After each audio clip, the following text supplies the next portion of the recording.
Dhrangadhra ST ડેપોના મેનેજમેન્ટના ધાંધિયા। સુરેન્દ્રનગર જિલ્લાના Dhrangadhra ST ડેપોના management સામે અનેક વખત ધાંધિયા થતા હોવાની રાવ ઉઠી છે। ત્યારે ધ્રાંગધ્રા એસટી ડેપોની બસ સમયસર આવતી ન હોવાની વ્યાપક ફરિયાદો ઉઠવા પામી હતી।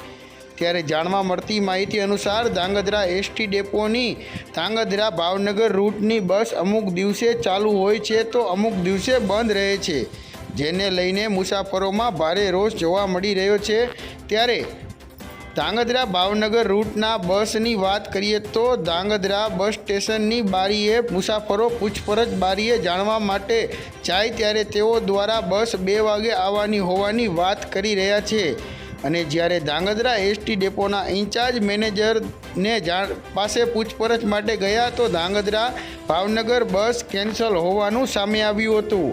ત્યારે મુસાફરો દ્વારા ધ્રાંગધ્રા પત્રકાર એકતા પરિષદના પ્રમુખ ધર્મેશભાઈ રબારીનો સંપર્ક કર્યો હતો, જેથી ધ્રાંગધ્રા એસટી ડેપોમાં તપાસ કરતા અન્ય મુસાફરો ધ્રાંગધ્રા દુધઈ વાયા કોંડ થઈને જતી બસ સમયસર ચાલી ન હતી, જેને ધ્રાંગધ્રા પત્રકાર એકતા પરિષદના હોદ્દેદારો દ્વારા સ્થળ ઉપર જઈને ધ્રાંગધ્રા એસટી ડેપોના ઇન્ચાર્જ મેનેજરને જાણ કરી તાત્કાલિક બસ મુકાવી હતી। અને ધ્રાંગધ્રાથી કોંડ દુધઈ સહિતના ગામો તરફ જતા મુસાફરોએ ખુશી વ્યક્ત કરી હતી। ત્યારે વારંવાર ધ્રાંગધ્રા એસટી ડેપોના મેનેજમેન્ટના ધાંધિયા સામે આવતા હોય છે।